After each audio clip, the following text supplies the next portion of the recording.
I am Tomasz Szemberg. I'm professor of mathematics at Pedagogical University of Kraków, and it's my pleasure to welcome my colleagues in this roundtable.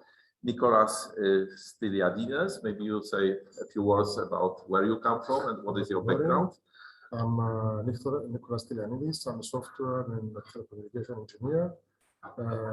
I represent LiftNet Limited, which is a company for e-learning technologies and development. And I also support academic principal of e-health in Open University of Cyprus. Thank you. And we had a chat before this table, and I learned that you are actually providing solutions to problems, which I think is very nice and very useful description. Okay, then we have on this roundtable Georgios Salakos. So maybe you also take. Yes, I am a physicist. I work as a science teacher at Cyprus Pedagogical Institute. I worked in secondary education for several years. Okay. And I am involved with STEAME Conference. Yeah, thank you. And then we have our only lady here, Chrysula Hadji-Christou. So maybe also you introduce yourself. My name is Chrysula Hadji-Christou. I'm instructor of mathematics and Minister of Education. Okay, so you represent the official part of the game. And then the last panelist is Andreas Skotinos next to me. So maybe you also introduce yourself, even if everybody knows who you are. Anyway, I'm just an old mathematician. Okay, so this means you solved already all problems in your life. Okay. You know what they say about the old mathematicians.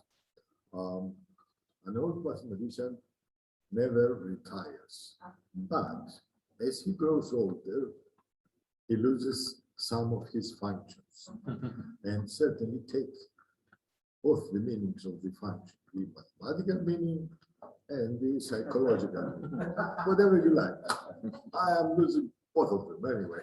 Okay. So in this explanation, mathematics meets psychology, and I'm very glad that people are laughing here in the room, because this is not going to be very formal, and we are not pretending that we are very clever and that we have solutions for everything, but we would put up some problems and then maybe seek commonly for solutions. We should speak about hybrid activities in STEAME education. But first of all, I would like to, as a warm-up, to put the provocative question: why do we need traditional schools now in 21st century? Any volunteer to begin? Georgios? Why do we need the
In the school, we don't only teach knowledge, but many other physical skills, and the social part that is very important for the students. Okay, I'm very glad that you come up with this answer because you stress the social function of the school. So, yeah, but maybe I just, Andras. as you started with the traditional things, really, I would really just go 25 centuries ago. Aristophanes, in one of his comedies, Menon, just really wanted to stress and consider what the various philosophers at the time were talking about. And what he did really just to he identified a person that had a son, that this son was really very problematic. He was going out, he was drinking and so on, and he made a lot of debts. So really, he asked his son, let me see what you are doing. We are in debt at this moment. Everybody is going to sell us our houses and so on. So I think that what we should do is go to from the stereo of Socrates. From the stereo is a tutorial center. And actually, this term is even used today. In order really just to find out how you can overcome the problems that we have at this moment, and not only be able to save us from going to prison, but just help us in order to get more money because they sued us and took us to prison. So really, you can see what a school really does. I don't know if you got my point, but I think that even from that, we get the point that a school has to provide schools that we can get the maximum out of what is happening around us. And I would really like, at the same time, just mention a very, in my view, a very successful definition of education. Education really is just a process that provides skills in order to be able to change to adapt to the environment and also adapt to the environment to our needs. So really, I think that the whole issue from in our discussion could really just consider how we can provide these skills in order really just to be able to adapt to the environment and adapt to the environment to our needs, and which is the most successful approach of developing such skills. Is the traditional approach the most successful, or the what we have recently, or whatever you are going to say, the hybrid method and so on. But I don't want to go to that. Okay, thank you for this interesting story, and also for bringing up this word skills, which didn't appear before. This is, I think, quite questionable if we learn some skills in school, but we can discuss it later. Maybe now, Nicholas, what is your opinion? Let me repeat the question in the air. Do we need schools as they are?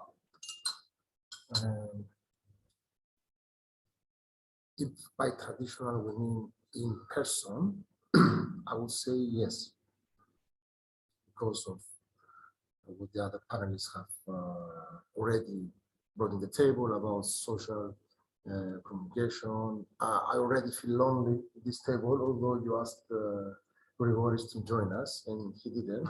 So I feel lonely here. So imagine if I am alone in the house with all the people not close to me. If we mean traditional by the way we teach and the methodology we use currently to teach, I would say we need to change. Okay, thanks. So we differ between these two purposes of schools somehow. One is what Chrysula said, communication and socialization. And now I want to follow up on this issue. How is the youth of 21st century communicating and socializing between themselves? Do they really go to some buildings and meet, or are they constantly on their iPhones and use social media and so on? And this is exactly the point which I realize maybe the school as a meeting place is not necessary anymore, or maybe it should be the meeting place to initiate contacts, but then being every day at school is not necessary every day. And then that we have the teaching, the educational aspect, and we discovered, we were forced to discover, to run through this worldwide experiment actually, that learning and teaching only online is to some extent possible, because nobody can say we didn't teach the kids anything. There were a lot of difficulties and problems, but some knowledge we managed to pass. Already, Professor Makrides said that we want to produce in one of our projects videos, and I think this is the way we can really communicate with young people, because they are constantly looking up some videos, some very short videos, and the obvious advantage is that these classroom videos, they will be with them all the time. They can scroll back, they can come back to see what happens. And also this, that kids communicate and socialize online, means there is already some hybrid aspect in their life. They meet at school, but then they keep on going. Maybe with friends from the school, maybe with friends from some other field, but they use these devices to be connected. What do you think? Can we go a step further and pass some of our educational activities to this way of communication, to social media, for example? Maybe now we go the other direction. So I start with Nicholas. I completely agree with you. By the term that I suppose you mean, digitization of education and digitization of the learning material, which is somehow misunderstood among the teachers, the learners, the parents, and everybody. People think that PDF files are digitized content. It is, if you put them in a USB stick. If you use them as for teaching, actually it's not digital learning, it's just another media to transfer file. In my knowledge, digitization of education is about providing interaction through computer and limiting the use of a teacher, but without extinguish the use of the teacher. So the teacher actually becomes a tutor. So you don't actually need somebody in the classroom to talk for 45 minutes, because most of the kids get sleepy. But you need somebody in the classroom to explain to the kids what they watched what they read, what they learn during their own private learning process.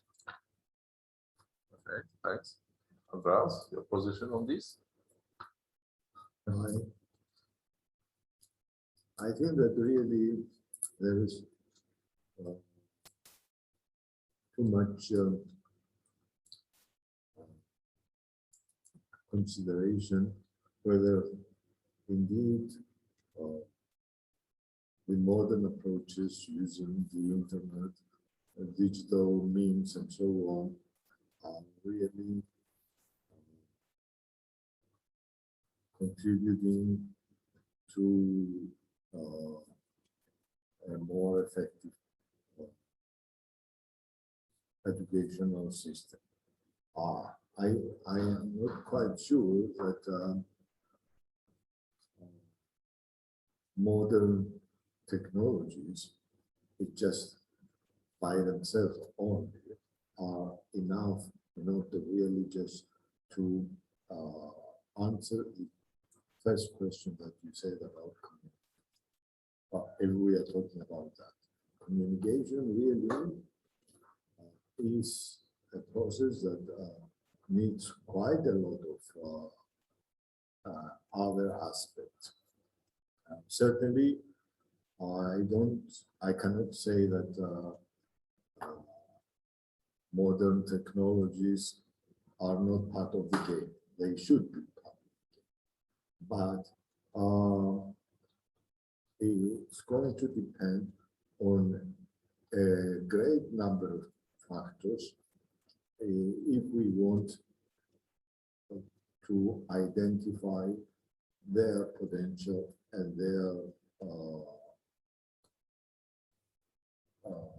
positive contribution to what we want from education.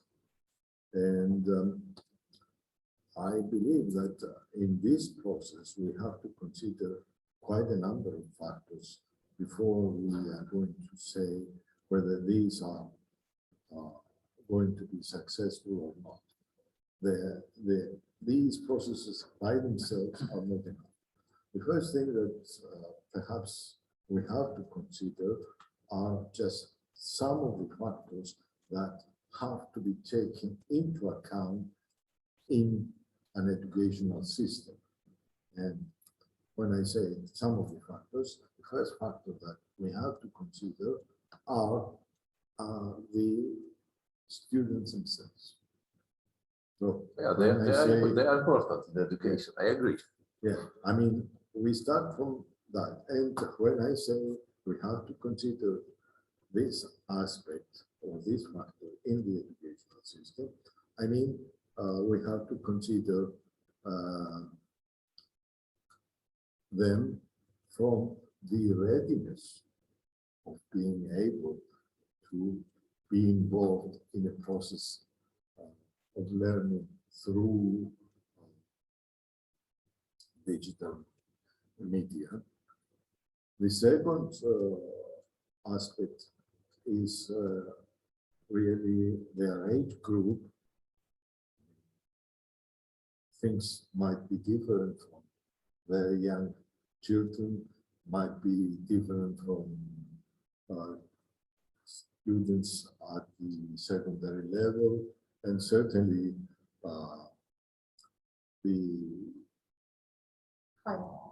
the whole thing is going to be quite different from students at the university level.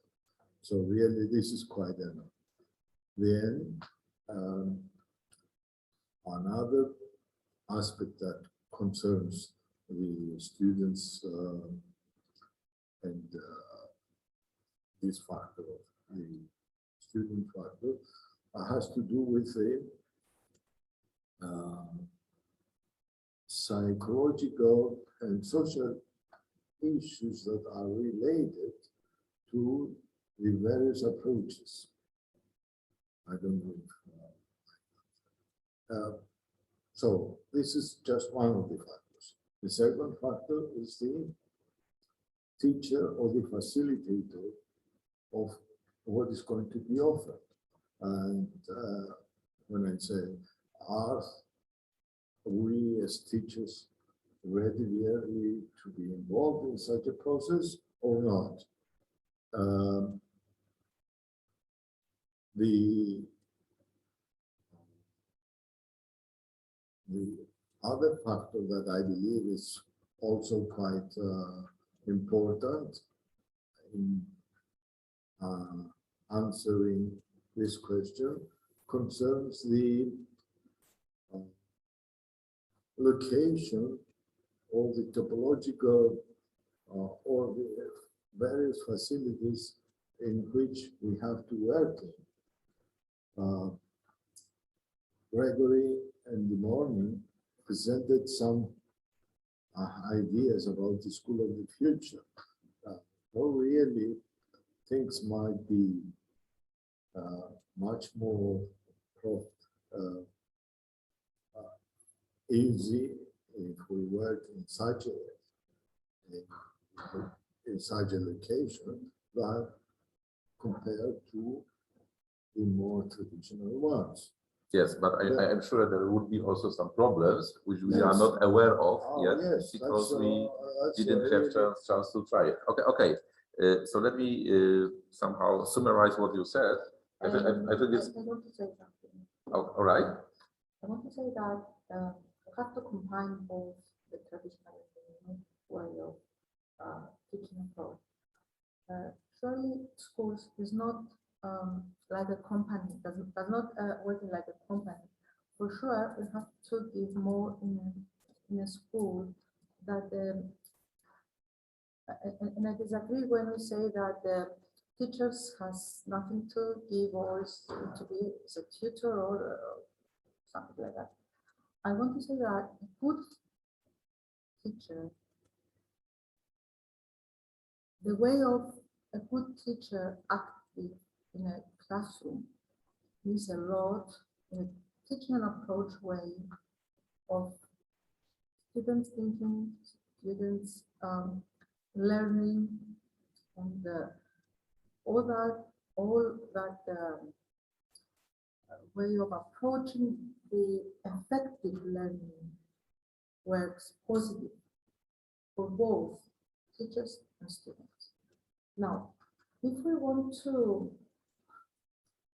look far from the traditional way of teaching approach, okay, I will agree that the COVID period shows us that many people working in factories from home by distance learning, they save for their company electricity, places, working, Wi-Fi, and so many other things that works positive for their companies, but school environment is not working like a company. So have to be very careful when we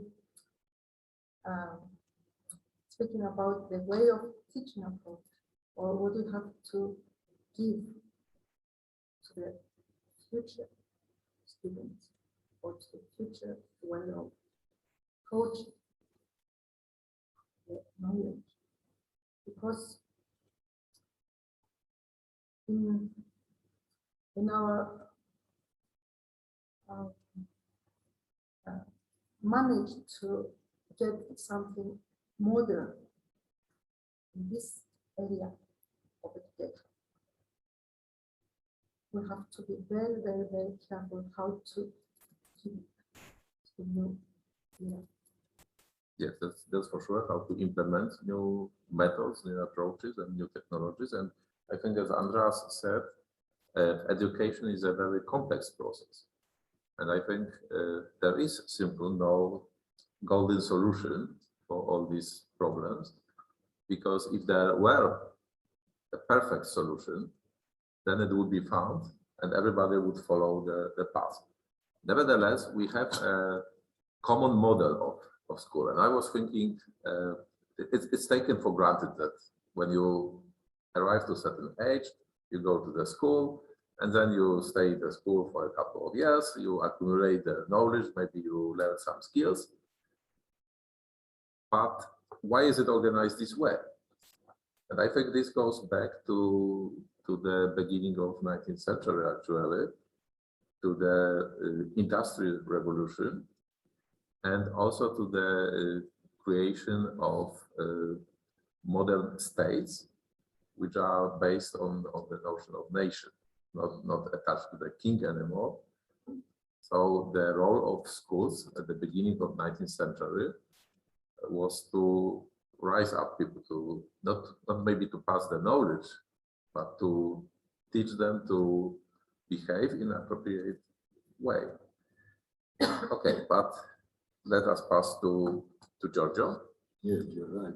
To adapt to the conditions that really their institution requires.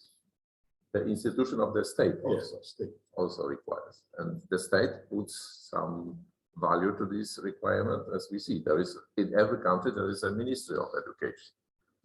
So that is important issue. Giorgio. Yes, I think that even before pandemic, some teachers implement both ways of teaching and learning for their students. I mean, they communicate with in physical way in the classroom, and after school, the implementation of some projects, maybe for some competitions and not for the curriculum goals, but pandemic showed us that both ways are necessary, and we have to combine these. They extend our possibilities to work with students and for students to learn to working in groups, even in a digital way, communicating in a digital way. And fortunately, we have a lot of tools that allows us to work in projects, even doing experiments in physics, for example, in chemistry, in simulations for doing this, and students can investigate some problems from their home instead of from being in a laboratory. But of course, working with physical materials is also important, and we have to combine these two ways of learning. Yeah, so I think this word combination comes up, and this is actually what STEAME tries to do, to combine knowledge from various branches of science, and also hybrid tries to combine the presence and being online. And this is, I think, very demanding. We try to do this during this conference these days. We are here, we are present, and we can face our publicity here. But there are also many participants online, and maybe it's time to ask if there are any questions or remarks coming from online participants. So if you have anything to say, write this maybe in the chat. This is the best possibility, and then we will ask Yanni to read if there are some comments.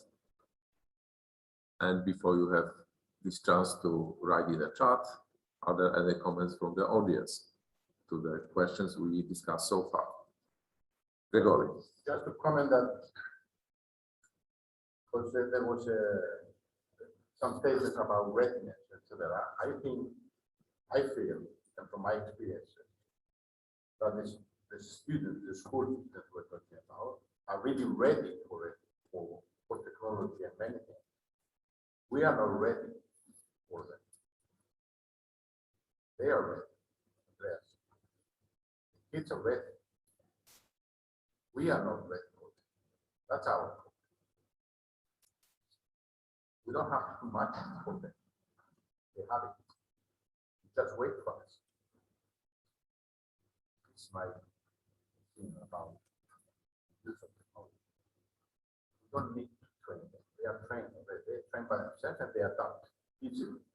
Change the version of iPhone, smartphone, and in 24 hours they master it. But this is true. My daughter is using the iPhone while it is in her pocket. She's sending messages without looking at it. So they develop skills. We don't know about, and we don't take advantage of their skills to help them learn. We want to develop what they do outside the school that you mentioned. You know what we need? We need education ghettos. Because this is what the kids are doing when they meet. They don't meet through social media and they meet in person in cafes or whatever. What is that? That's a ghetto of young people. But let's make those ghetto educational ghettos, if we can. Yes. Or create ghetto space at school. Yes. Yeah, maybe. Whatever. But I think this is very important what you said. They train in technology by themselves.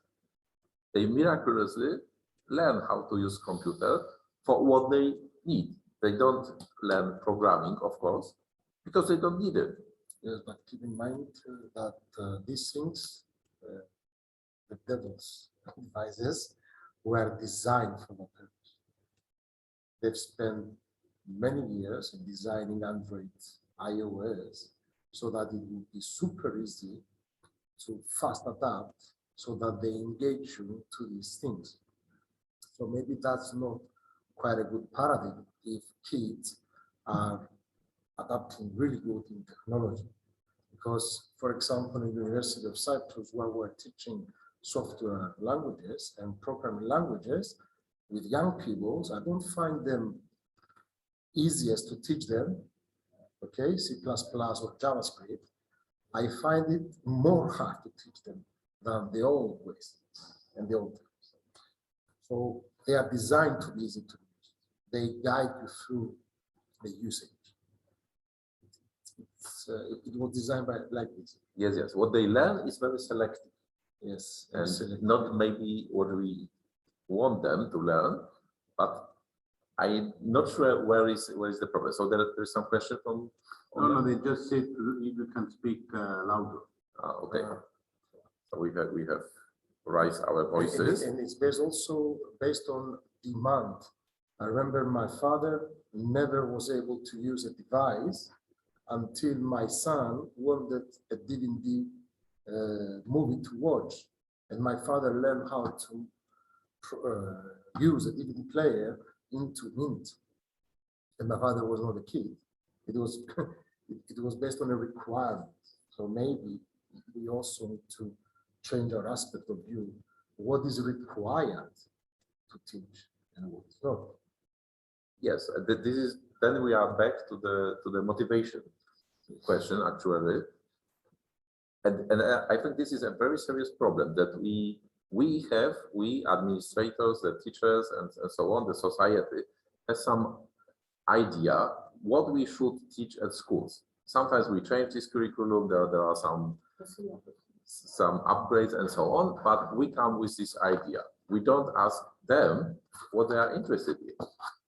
And this training by themselves, which Gregory mentioned, I spoke to young people asking them about a complex computer game, very complex. There are 400 somehow personalities in this game with various properties. There are some magical artifacts and so on. This is so complex. I said, oh, I don't want to know the details, but I wondered how they learned it.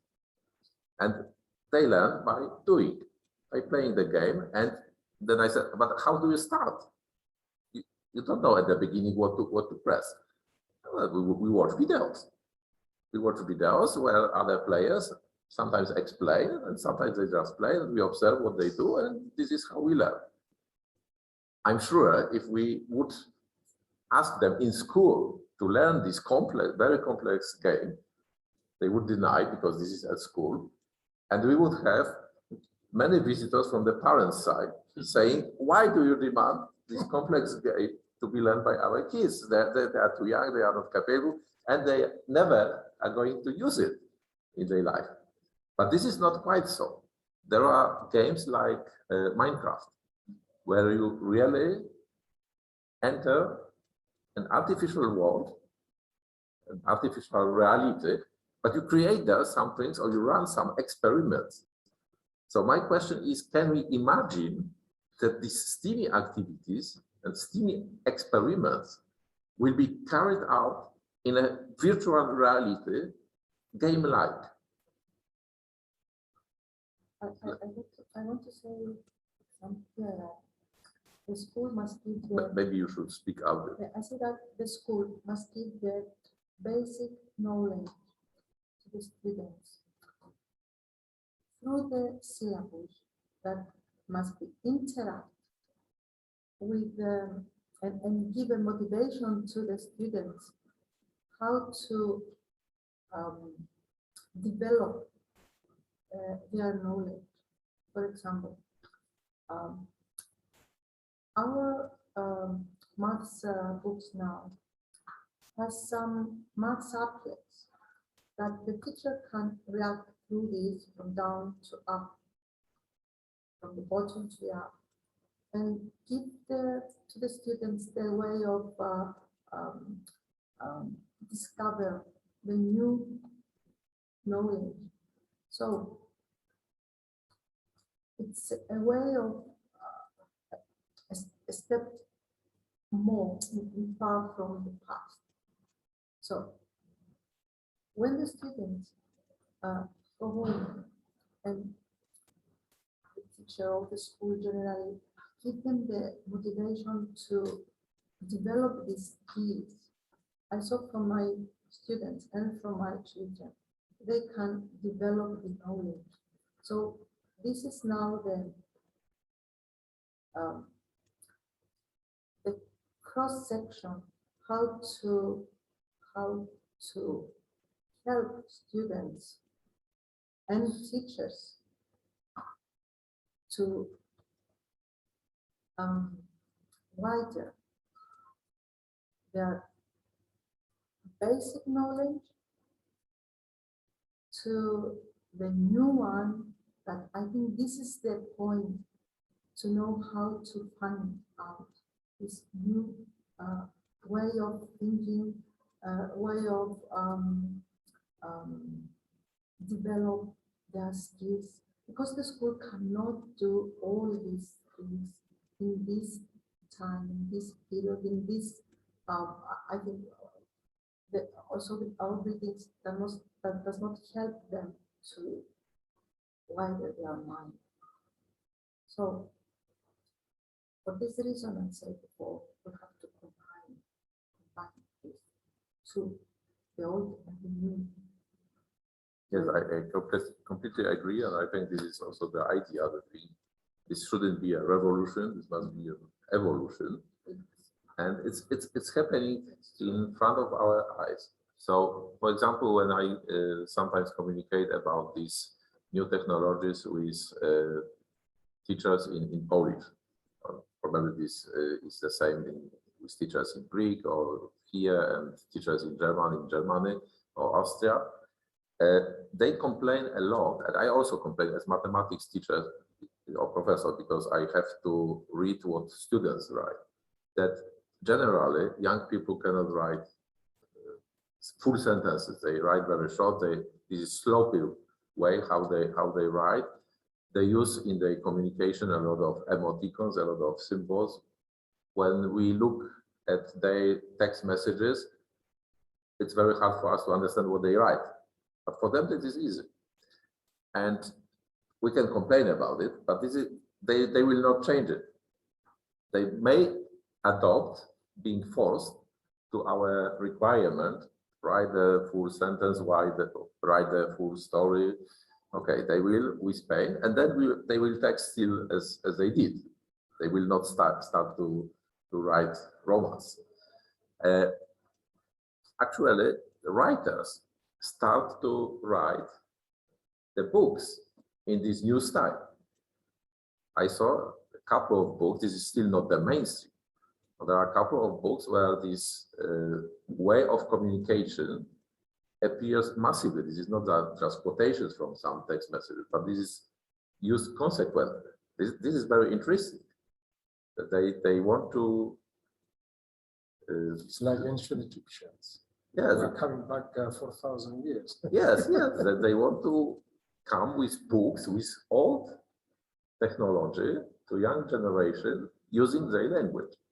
But let me come back to this Minecraft example and ask your opinion if we can successfully create something like this to run actual scientific experiments in this artificial surrounding which is going on inside of computers. Georges, what do you think? I will let you speak. Okay, so, I think, yes, we can use such software to involve students in learning in some subject. I think it's very important the context-based learning. So we can achieve the better involvement of the students in learning by themselves with a project-based learning to context-based learning and driving questions that is from their real life. And fortunately, as I said before, there are many tools, so digital tools, which can allow students to experiment, to find solutions for a problem placed by themselves or by a teacher. And I have a very good experience from summer schools. Yeah, last summer in Agros and Barcos, where students using their cell phones find a lot of information which help them build a model of Mars, base in Mars, or construct some stereo solid bodies, stereometry, or find information about the prices of some products to build their own magazine for selling some products. Yeah, so It was very interesting that they managed in 2-3 hours to use it in such a productive way. yes, and let me ask, they worked in groups probably among themselves. Yes, But probably this was important factor that they communicate in the Small. way and manner they know. yes. And Also they used in Paphos a software called Tracker, which can allows them to study motion. They take video from the motion, and they can analyze it and get some information about speed, acceleration, so. And we can use such tools for their own interest. For example, a footballer can measure the speed of the ball when he shoots, or a tennis player. yeah, this is, I think, very good point again. We hear here, this is not so important that they go to the tennis court and see how the players play. Video is completely sufficient to deduce some physical rules out of this. So you don't have to put your hands on the ball and actually play it to understand or to try to figure out what's going on physically. So this is, I think, saying that running some experiments in virtual reality, or even very simple reality, if you watch a video with some experiment, or even it's not even an experiment, you see something which happens in the life, and then you want to attach some mathematical, physical, or sometimes chemical meaning to this. For example, tennis players are sweating a lot. Why are they sweating? For example, we can ask this question. Okay. The chess. My students and my daughters learn to play chess virtually. First, they saw the outfits, some outfits, and then their teacher in the COVID period helped them how to. They give them the rules and they play through the video, and it was a distance learning. The teacher was so happy with them. he earned also his money because it was working in an institute, and they couldn't be in person there, the students. So this is another way, I mean, a good way of teaching in distance learning, and this um, I think surely this is the results of a good way of using the distance learning. But I don't know how can we do it in every day. Yeah, but this is a very, very positive example, Andreas. Yeah, from what you have just said, we are just reaching the conclusion that what it really matters is not whether we do that in the e-learning mode or the classroom mode, but what it matters really are just the learning methods around that we are not for doing something. I mean, if a learning method is supported by a video, as you have just mentioned, then I believe that it is useful. And now I don't have just documentation about the degree of effectiveness, but I believe that it's also effective.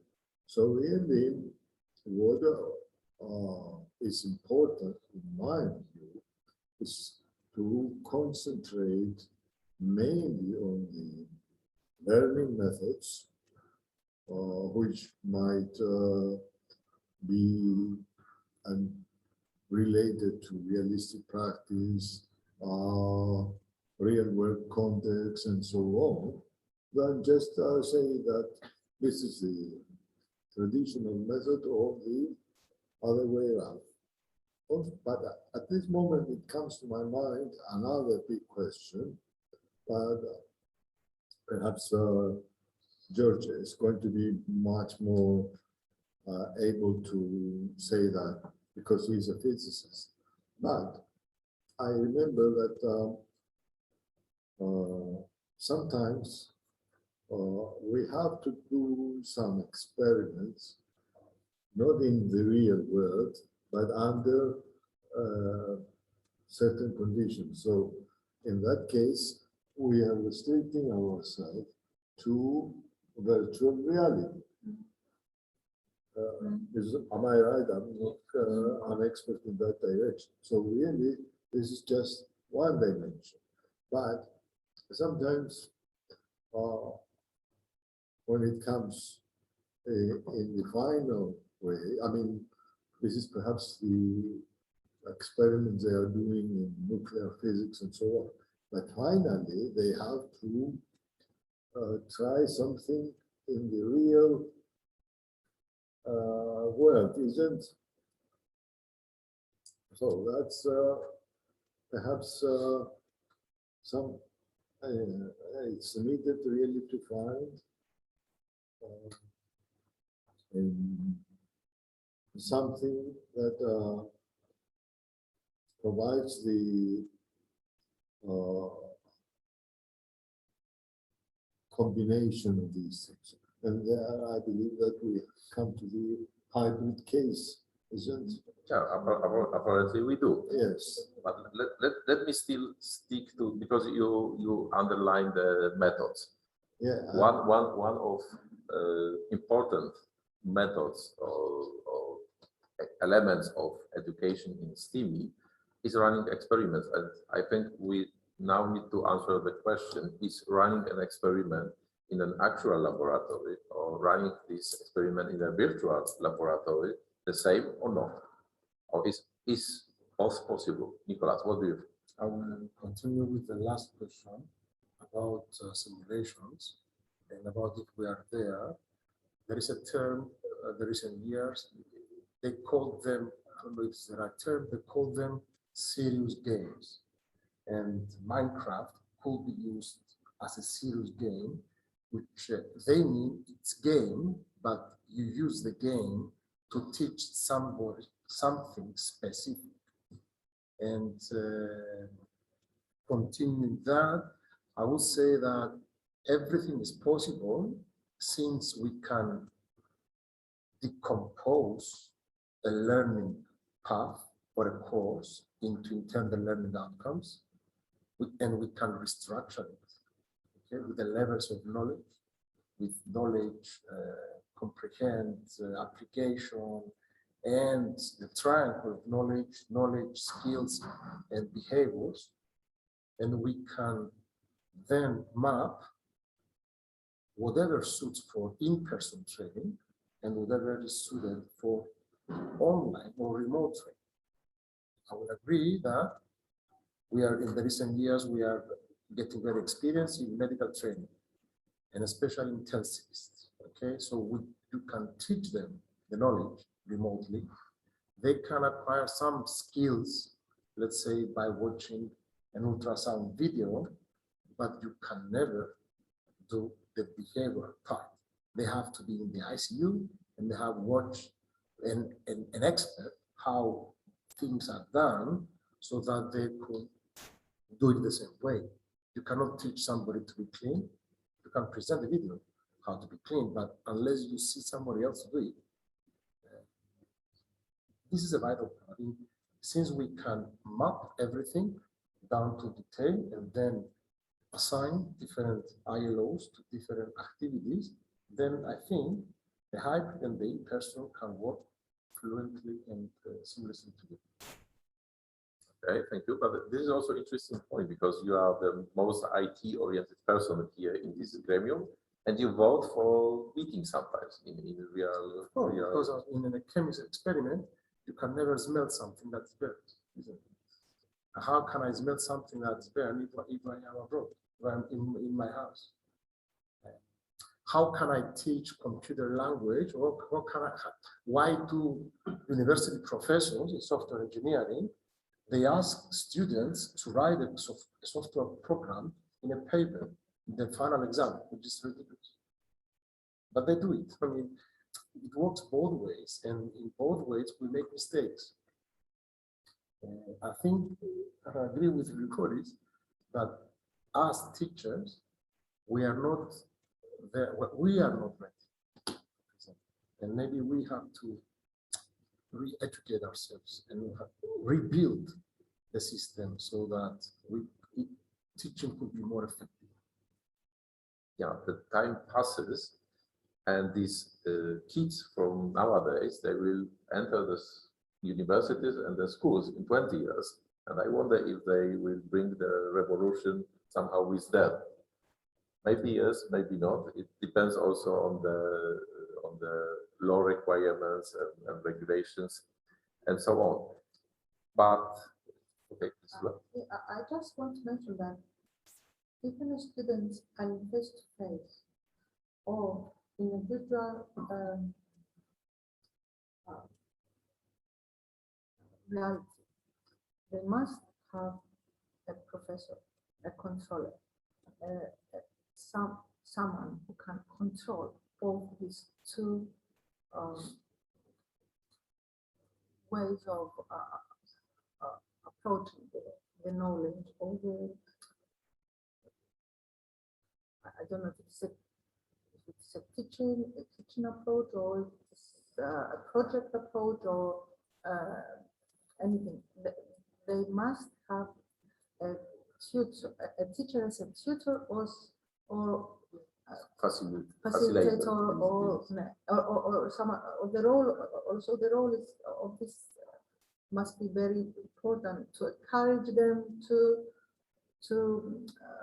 communicate and something, but they have to do someone who can control or facilitate these two way of learning approach. Okay, thank you. I think young people don't like this word control. They would prefer facilitate, and maybe this is what we actually want. They don't like tests. Sometimes they like competitions. But this is also, I think, important question and issue in this hybrid environment, the assessment. How can we assess kids' achievements in the hybrid environment? Without stress. Without stress and without turning ourselves in spatial agents, tracing down if they have another computer staying next to where they work really, and so on. Maybe it's not important. Maybe it is important. Maybe it's very difficult to do this in the hybrid environment where some kids are in the class, we assess them, they part of activity, and some kids are at home and we assess them for their part of activity. So how do you imagine this assessment in this hybrid environment? Andreas, maybe we start with you. Do you have anything about assessment? Yes, I do see your point. And certainly I don't have a specific answer at that age. Certainly there is quite a lot of work that have to be done if we are going to have assessment in the traditional way, in the e-learning way, or the hybrid way. And in all of these approaches, still the issues are quite challenging. And they range from quite a number of issues that we have to consider, from the issue of terms and regulations and the legal framework that has to obey. At the end, there are some examples. Yes, that's one issue. That, on the other hand, just the effectiveness that we really get in approaching things from these perspectives, as you said. I think that in the PISA examination of 2018, they try really just to do some assessment concerning the degree of effectiveness of having an assessment through the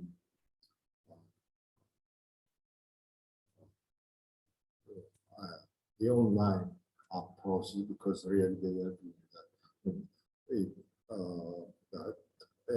But still, I'm not quite sure whether they reached specific conclusions. Still, they accepted the idea that they need much more work in that direction. Also, in the United States, they adopted this idea about assessment in the cases of GREs and SATs and so on. But I think it's much more has to do with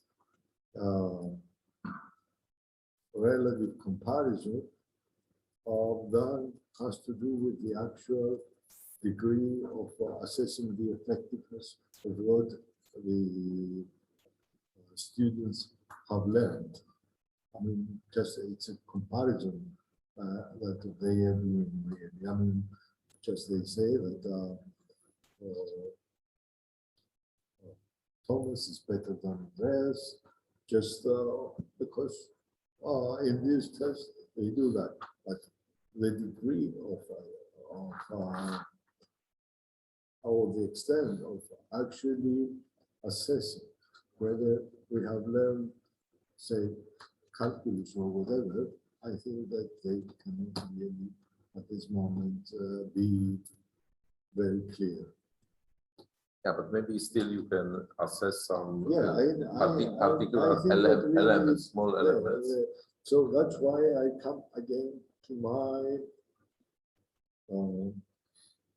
stressing that actually what it matters is not the approach, but the methods that we are using.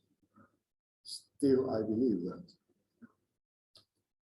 Okay, any thoughts on assessment? Yeah, I think that we have the quantitative and the qualitative.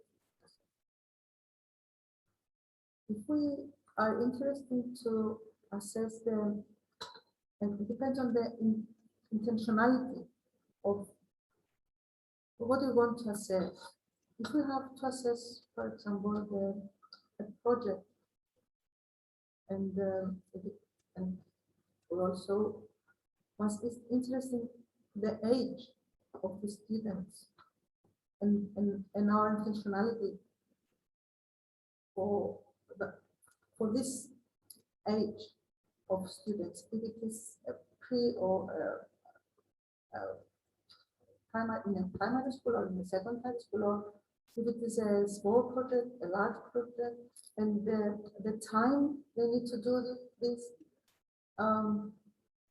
the effectiveness of this assessment must be, it must be very important.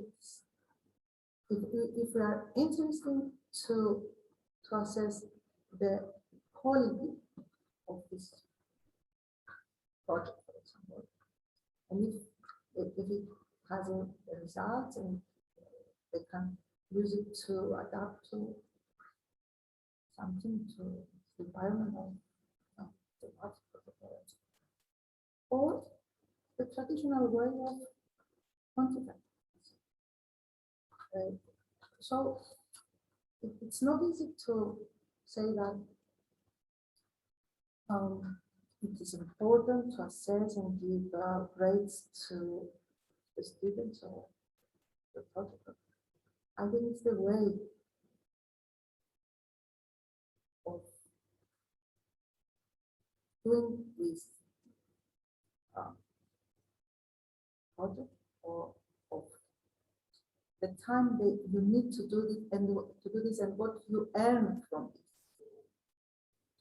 Yeah, I think it's very important to see what our students, for example, because we are speaking about students, what they earn and what they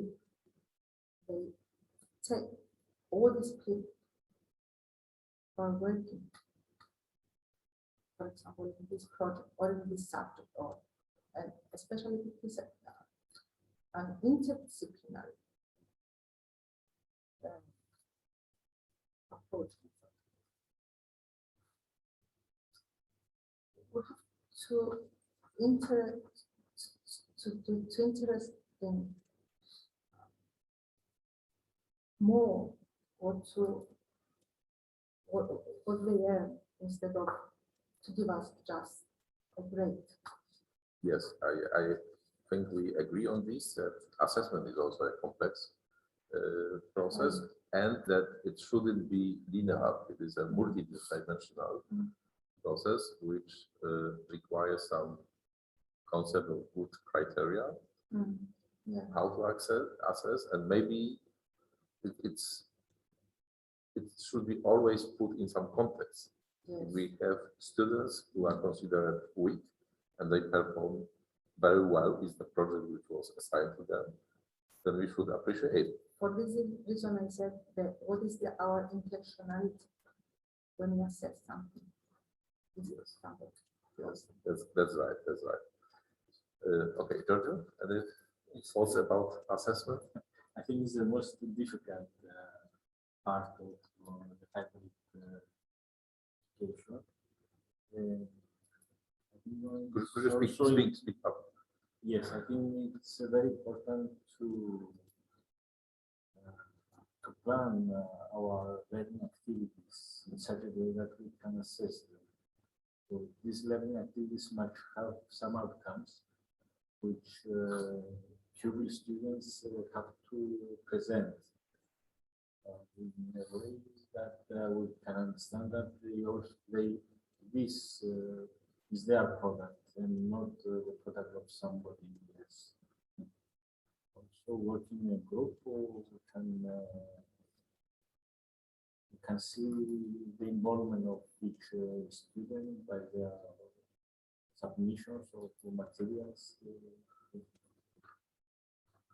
But it's I think the most difficult question was a very lot of discussion during the pandemic about how to assess and be fair with assessment for grades. I think most going to assess the learning and not for grades. That's why we have to plan our teaching, our planning of learning activities. Yes, yes. This usually needs careful planning. At which point we are going to intervene and which point we are going to assess some partial, make some partial assessment and so on. Let me come back to the motivation question and also the effectivity question. This is some 20 years ago. Physics professors in Harvard, Eric Mazur, observed he got depressed because he observed that his teaching is ineffective. And he could say, okay, these are the students who are responsible for this. But instead, he thought about new possibilities of making them engaged in the process, because he somehow realized that this is ineffective because the students don't put their skin in the process, as the Americans say. That they were indifferent. They were in the class, they were absorbing, they were copying what he was writing on the blackboard, but they were not engaged in the process. And he came up with the idea of asking good questions to motivate. And what he understands under this concept of good question is you begin the teaching unit or part of the unit with a question which has not an obvious answer. So this way, but how do you test now? How do you convey the students that there is no obvious answer? He used the click devices and they voted. And he showed them the results of the vote. And if the question was really poor, then the votes were split. So the students didn't know still, but they knew something which they didn't know before. Namely, they knew, oh, approximately 1/4 of because there were usually 4 answers, 1/4 of us is right. But 3/4 are not right. So we can now discuss, and we are no more afraid to discuss, to say our opinions, because we are in the majority actually. So the majority is not right. And then he observed this works really. This takes a lot of energy and creativity to come up with these good questions. Shall I give an example? Yes. And it has We run the experiment. We don't have Yes. clickers, but we have some. The American knew. Did George Washington really introduce them to the United States? So there are only 2 answers. This is just for you to think about. What is really this has to do with our discussion. If you just, I think this is your point in a sense.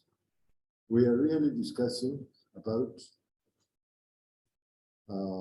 the approaches for learning, digital, traditional, and hybrid.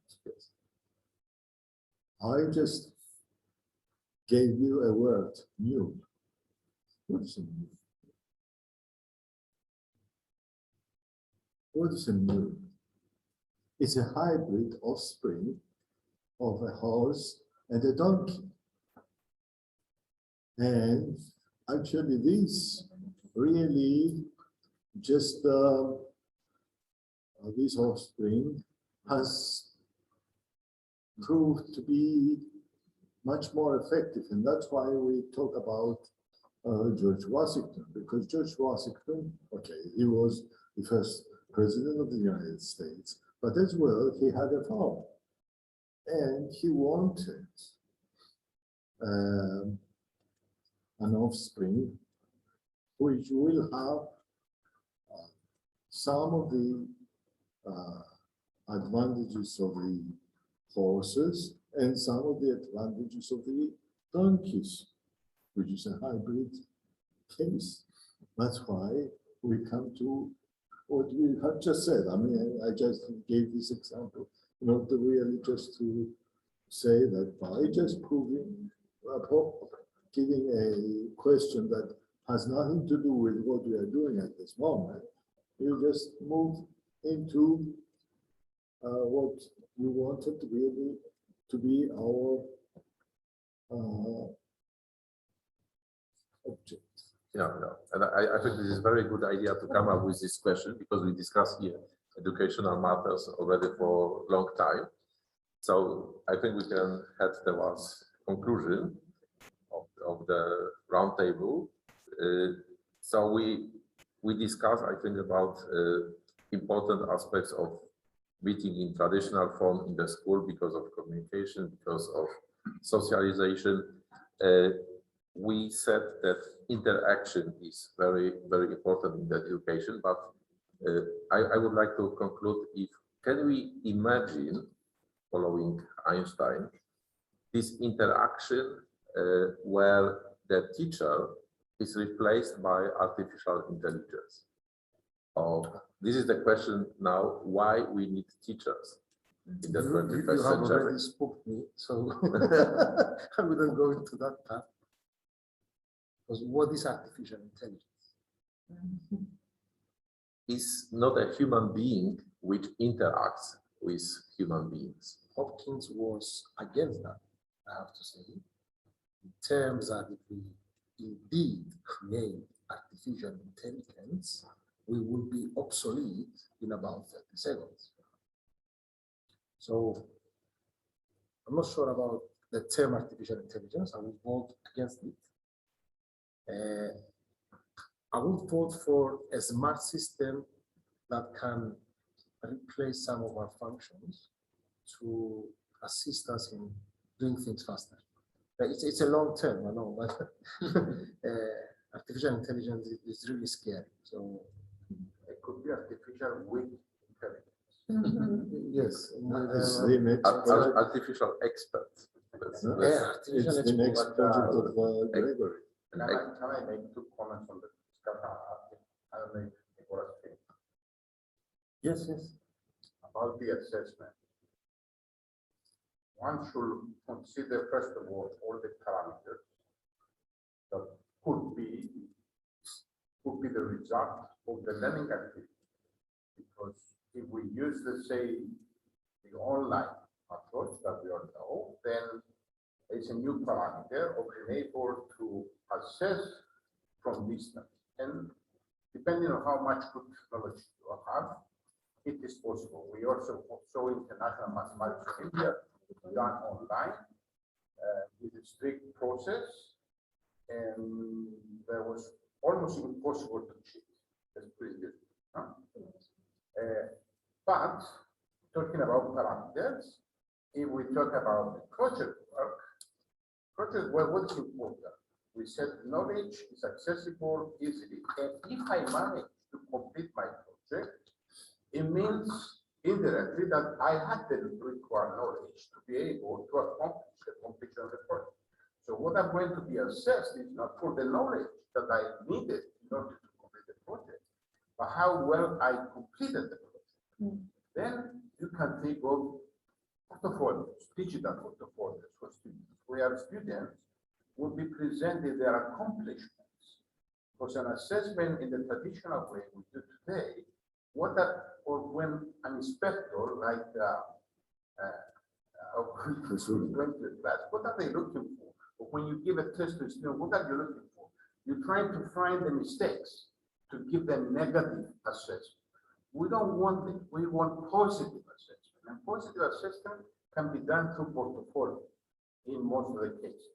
And if we manage to help the student, no, they don't need help. The teachers need help to support, to facilitate the portfolio development of the students. Then you can use the portfolio to assess them.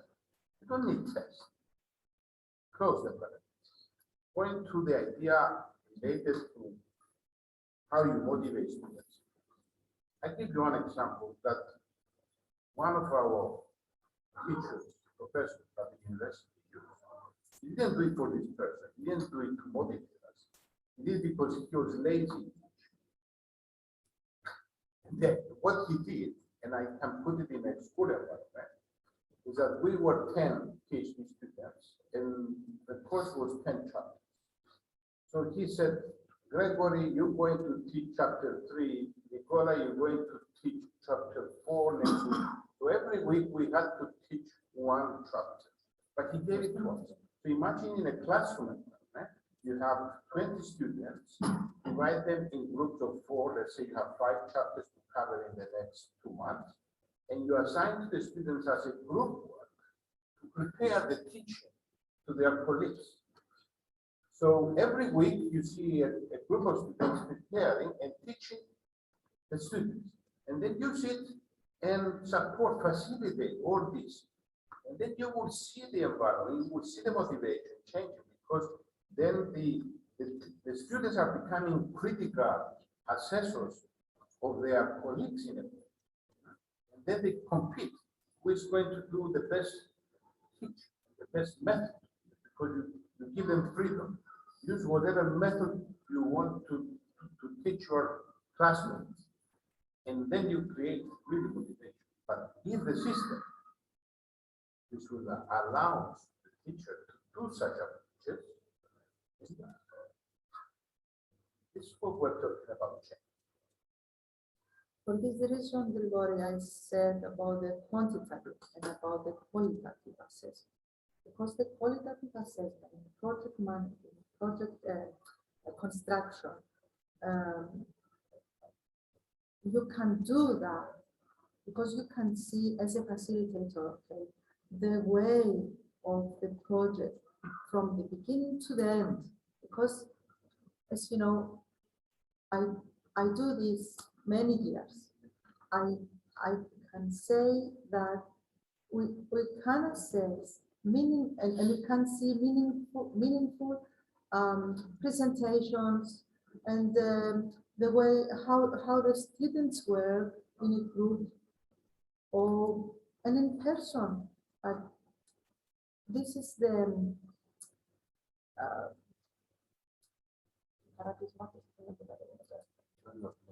enjoy the pleasure, yeah, of learning. But we are very far from this way of assessment. Well, very far from anything. The issue is someday we'll check. We don't push from now, nothing will change after 10 or 20 years. So maybe our grandchildren will enjoy the change. Yeah, I think it's We have to be remembered by pushing. Like Spartans were pushing the olives to the tree to fall down, and then they became the most vicious army in the world. So we keep pushing. yeah, this is one thing, and another thing is we shouldn't forget what we learned during the pandemic time. We should keep what was good, what was bringing advantage. As for example, in mathematics lectures, I spoke to colleagues from all Polish universities, these are over 100, and all were convinced that lecturing in traditional way with a blackboard is passé. They are not going to do this anymore. We will do this online and record because it brings much more to the students. And maybe we should also there one intermediate step towards Gregory's dream school. It will not be built very quickly, but maybe it can be built rather quickly in virtual reality. And then we should find actual students, not from one school, but maybe from all over the Europe. We can choose 500 of students or 1,000 of students to inhabit this school and use it in the virtual reality for 2 days or 2 hours on a day and see how it works. I think this is possible, and this is maybe the conclusion of our meeting. I thank all the panelists. That's very And I think we are in a good way because we are now here and are speaking about this virtual reality or the utopian class as symbrelators. In this groups and refutations book said we have a utopian class and he was teaching the solids and the new notions and unexpected new knowledge and new way of thinking. Okay, so we are here. We are speaking about this new era, and so we are in a good way. Some years before, we cannot touch this. Before COVID, Yeah, so we never touch this subjects. yeah, so things happen already, and we go in a maybe not better, but a new direction, and we see how it develops. Okay, thank you very much.